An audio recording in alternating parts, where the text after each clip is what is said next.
ప్రత్యేకంగా యువతరం బాగుపడాలంటే ముందు నేర్చుకోవలసింది ఇవాళ సహన గుణం. సహన గుణం, సహన గుణం. ఇవాళ లోపించింది కూడా అదేనండి. ఎందుకు లోపించింది తెలుసా? విద్య అయిపోగానే ఉద్యోగం వచ్చేయాలి, ఉద్యోగం అయిపోగానే పెళ్ళి అయిపోవాలి, పెళ్ళి అయిపోగానే పిల్లలు పుట్టేయాలి. జరుగుతాయి ఇవన్నీ. ఇక్కడ ఏది జరగట్లే ఇవాళ. విద్య చదువు అయిపోగానే ఉద్యోగం వచ్చారు. బీటెక్ అయిపోగానే చూడండి విద్యార్థులు ఎలా ఉంటారో. అలా అయిపోగానే ఇంటికి రాగానే 3 నెలలు ఉద్యోగం రాకపోతే I didn't get the job, I didn't get the job అని మాట్లాడతాడు ఇంగ్లీషులో. ఇక్కడ 30 ఏళ్ల పాటు ఉద్యోగం రాకుండా ఉన్నవాళ్ళు ఉన్నారు. ఇక్కడ వెతుక్కోవలసిందే ఖచ్చితంగా. దానికి ఓపిక పట్టాలి. వెంటనే ఎలా వస్తుంది? అలాగే ఉద్యోగం వచ్చింది వెంటనే ప్రమోషన్ వచ్చేయాలి, ప్యాకేజీ పెరిగిపోవాలి. ఎలా పెరుగుతుందండి? గవర్నమెంట్లో పోస్ట్ ఆఫీసులో పనిచేసే పోస్ట్ మ్యాన్ని, పోస్ట్ మాస్టర్ని అడగండి. పూర్వకాలం వాళ్ళని 100 రూపాయల జీతంలో చేరారు, 1000 రూపాయలు అవడానికి 10 ఏళ్ళు పట్టింది. 10 ఏళ్ళు పట్టింది. రిటైర్ అయినప్పుడు కూడా 30,000 ఉంటుంది జీతం. మరి చేసుకోలేదా? ముద్దలు కొట్టి అలాగే ఉండాలి, ఓపిక పట్టాలి. వెంటనే ప్యాకేజీ పెరిగిపోవాలి, పెరిగిపోగానే సంబంధం కుదిరిపోవాలి.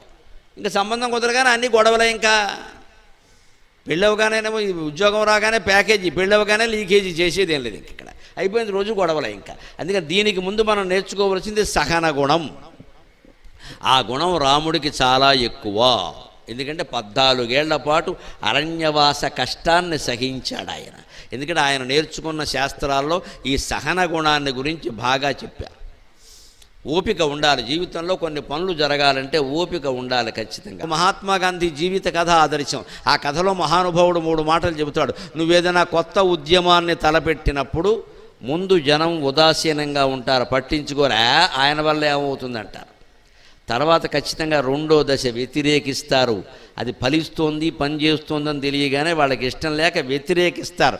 ఆ వ్యతిరేకతను కూడా నువ్వు ఎదుర్కొని నిలబడి అదే మార్గంలో వెళ్ళగలిగితే ఖచ్చితంగా నిన్ను సమర్థిస్తారు. అదే 3వ దశ అన్నది.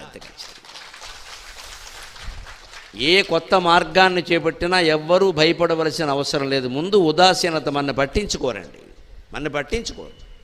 తర్వాత కొంచెం ఎదుగుతున్నప్పుడు వ్యతిరేకిస్తారు. వ్యతిరేకతను ఎదుర్కోవలసిందే, వ్యతిరేకతను ధైర్యంగా ఎదుర్కోవలసిందే. మేము ఇలాగే ఉంటాం, ఇలాగే చేసుకుంటాం, మా పద్ధతి ఇంతే. అప్పుడు ఖచ్చితంగా 3వ దశ ఏంటండి? సమర్థించి తీరుతారు ఖచ్చితంగా.